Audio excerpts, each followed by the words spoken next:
Hello all. Today we are going to talk about criticism on metaphysical poetry. As in the previous video we have discussed in very detail what was the metaphysical poetry, how it was a movement started against the Elizabethan poetry, Elizabethan conventions, and how it was a movement. And the other thing was that the major and basic characteristics of the metaphysical poetry we have already stated, and we have given the lucid explanations of their introduction, that what was the major points of metaphysical poetry and what was their major theme, what was their dictions, what was their main characteristics. So we have discussed each and everything. Today we are going to have a close look on criticism on metaphysical poetry, because every poetry, every works, every literary works there is criticism for their very work. Metaphysical poetry, different critics have put forward their different view regarding the metaphysical poetry, but the most important and the most viewed was Dr. Johnson's his essay, The Life of Cowley. It was an essay. In this very essay, Dr. Johnson criticized metaphysical poetry, as well as Dr. Johnson's gave some positive aspects of metaphysical poetry. But his most important concern was to criticize metaphysical poetry. Like, we have taken out some points that here it will give a best help to you to understand criticism on metaphysical poetry. Like, first of all, he criticized metaphysical poetry on different ground, like paradox learning. It means that their learning was in combinations. There were a few peoples, they try to imitate the same things, like Cowley, Croshaw, Wergham, Herbert, all they try to follow, all they try to imitate Jonathan, because of the fact that there was great similarities, because they all are deliberately and consciously follow Jonathan. So there was thread of learnings. They learn the thing in combinations, they propagate, they forward the thing in combination. There was great similarity. Based on this very ground, Dr. Johnson criticized metaphysical poetry. The second was that there was fantastic analogies, as it is also clear in the first point that there was great similarity. Analogies mean the comparison between two things based on structures.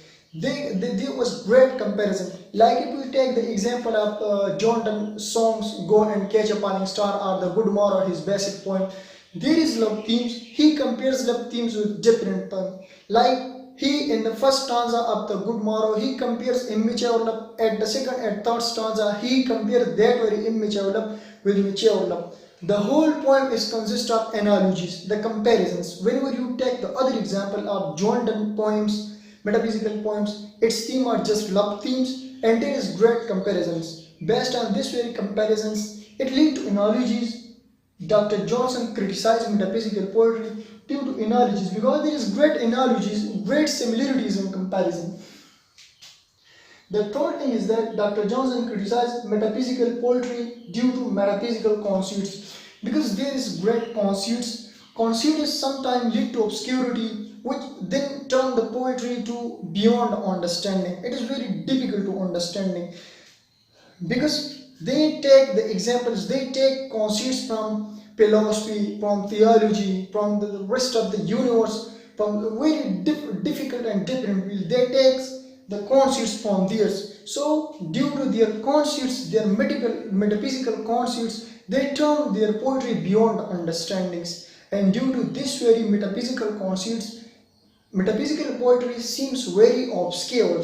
Common reader cannot understand it very easily. So due to this very fact, Dr. Johnson's criticized poetry due to metaphysical conceits. As in the previous video, conceits is also explained. Conceit is comparison between, to search a comparisons between two things in dissimilar objects. Like in poems of Jonathan compares his love and his wife love to a hemisphere. So there is very huge differences in men and women love and hemispheres. So comparing his love and his wife love to a hemisphere, that is called conceits, because they try to find similarities in dissimilar objects. Similarities in dissimilar objects is called conceits, and due to this very metaphysical conceits, Dr. Johnson criticized metaphysical poetry. The poor thing was that they were very carelessness in dictions, because they tried for novelty, they tried for analogies, they tried for conceit. They suddenly give the lucid explanation of their learning with the help of conceits. So they don't follow any rules in their writing, nor they follow any heroic couplet, nor they follow any other dictions, like nor they follow any bombastic style. So there was no smooth style in their writings. They were very careless about their writing. They just focus on to give the quick results of their learning, to give their learning at outburst, to give their learning based on conceits, to give their learning based on obscurity. So they focus on novelty. So it turned their writing and their diction was very careless. They don't focus on their dictions. So due to this very thing, Dr. Johnson criticized metaphysical poetry. The pick was novelty which shocks the readers.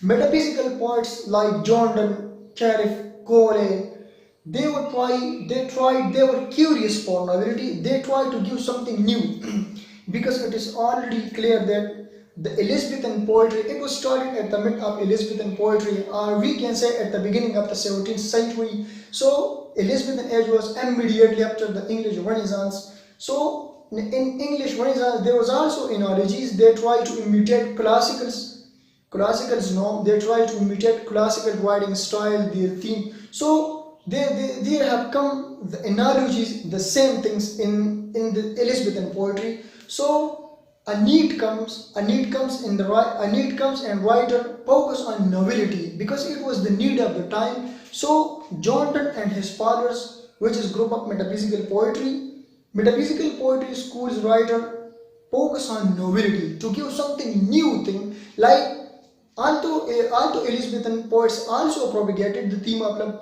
but the way metaphysical school writer gave the explanation, the comparison, the psychological analysis of love, it was quite new. Even Elizabethan poets also focus on religious theme, but the way metaphysical poets propagated this very religious theme, it was quite different. It was quite new from that very old thing.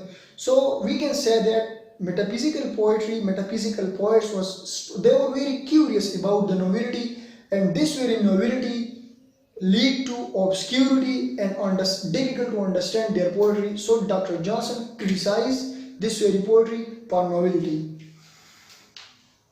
The sixth was ingenious obscurity. As obscurity literally means that difficult to understand, beyond the understandings. Why this is so?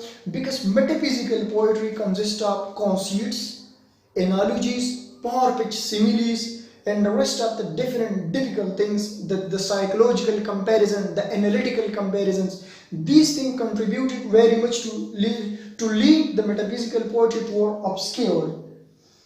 Metaphysical poetry is very hard to understand as compared with the rest of the other Elizabethan or Chaucer's or 18th century poetry. Why this is so? It's because of the fact that they use conceits, psychological analysis, analytical analysis of love, great comparisons. So their poetry was obscure. All these things lead to obscurity. Dr. Johnson criticized their poetry due to obscurity because metaphysical poetry was very difficult to understand. The same was ruggedness, because there was ruggedness. Because if you if you study the good moral poems of the John Donne, there was ruggedness. In the past stanza, he compares his love. He uses some kind of conceits. At the second stanza, he uses some other kind of conceits. For the immature love, he uses some kind of comparison. For the mature love, at the second and third stanza, he uses other kind of comparison. So there is ruggedness. There is no smoothness because there is no didactic in love theme. But the way John Donne propagated love themes, there is no ruggedness, there is no smoothness, there is very ups and downs in his themes. So due to that very ups and downs, Dr. Johnson criticized metaphysical poetry. The last one was subtles, difficult to understand. It is also It is also clear at the start of the video, even in the obscurity and the analogies, that the metaphysical poetry was very difficult to understand. It was very subtle because they used metaphysical concepts, they gave psychological analysis, they gave very analytical comparisons. They took concepts from metaphysics, from beyond understanding, from universe, from existence of universe, the role of human spirit assigns to assign in this way universe. They take some concepts which was beyond the understanding. So these were the factors. The later picture I can write down furthermore, but these were the most important 8 pictures, and our 9 was then misuse Aristotelian's rules, because Dr. Johnson at the start of the essay, The Life of Cowley, he parodied the Aristotle, the father of criticism. If he was alive, these very poets, the metaphysical poets, will lose their name because they nor imitate natures nor life. As Aristotle says that art should have to imitate life and nature, but there was no imitations of natures and life. It was according to Dr. Johnson.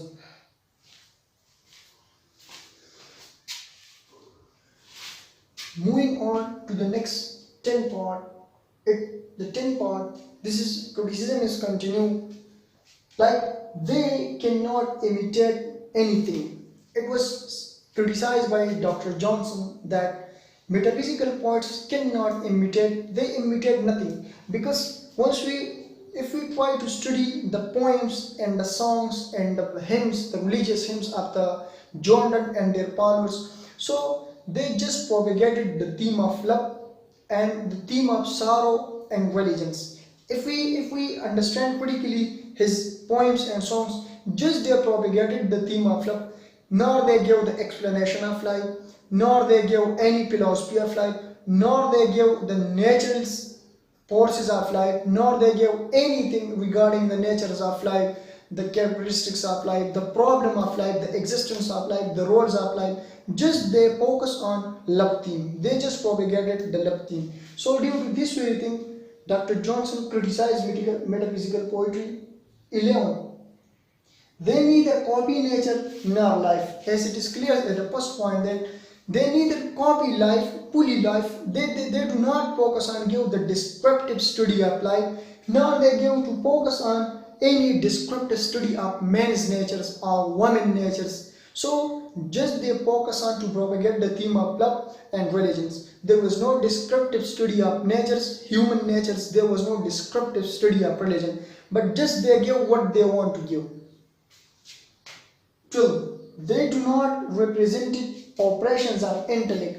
As metaphysical poetry was characterized by intellectualism and psychological analysis, so their poetry was intellectual, but they don't give the lucid explanation of that very intellectualisms. They just give very short explanations of that very intellectualisms. They things intellectuals, but they propagated that very grand intellectualism to very short span of time in very short way. And due to this very short way, this poetry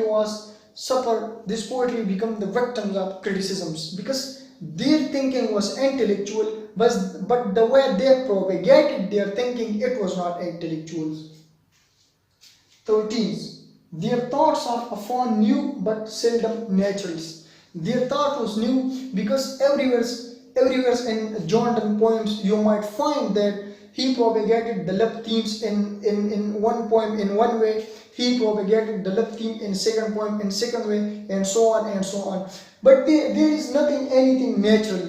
Their thinkings, metaphysical poet thinking, are very artificial. Like John Donne's, their thinkings are very artificial, not natural, because they give nothing. They give nothing, any understandings or any lucid explanations of natural love. Just they focus on artificial love themes. So due to this thing, their poetry become the victims of criticism. 15. Most heterogeneous ideas robbed by violence together.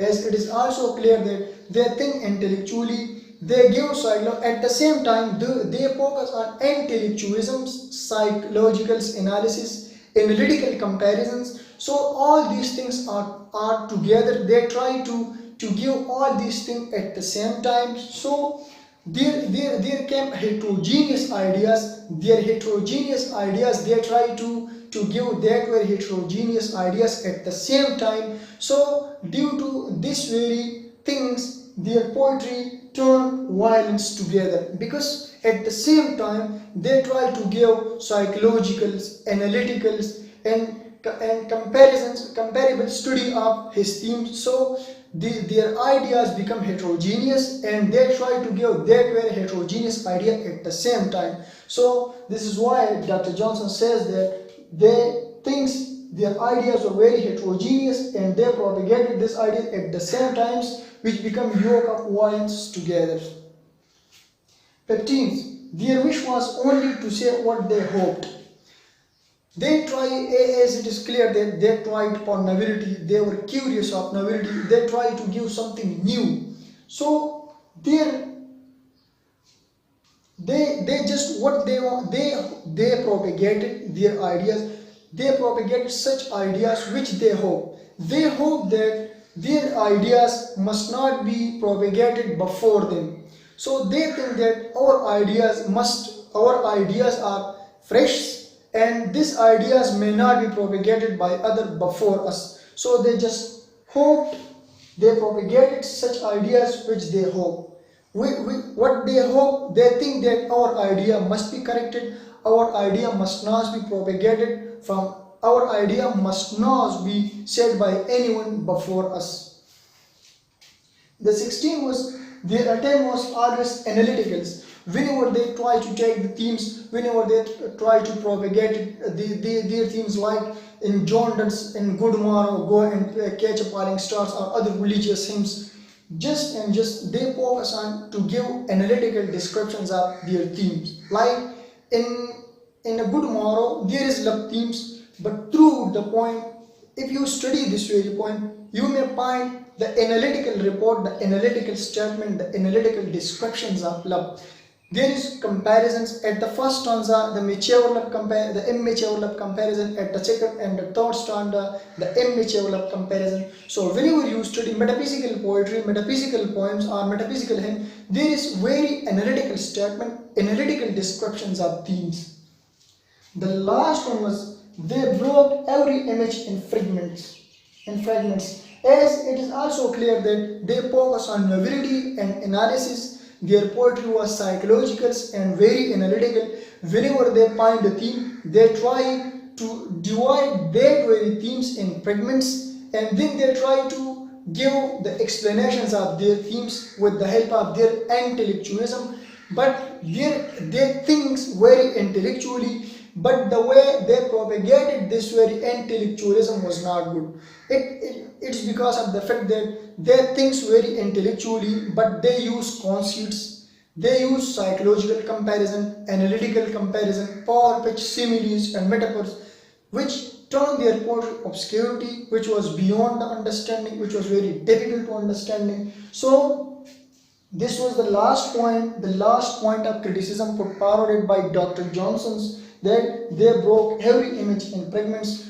Due to these very problems, the most important problem was their conceits, metaphysical conceit, their psychological analysis, analytical analysis, intellectualisms. Due to these very things, metaphysical poetry lead to obscurity. Obscurity means it was very difficult to understand, and when it became obscure and difficult to understand, Dr. Johnson wrote an essay, The Life of Cowley, and criticized metaphysical poetry with the help of these very 17 points. It was criticism on metaphysical poetry.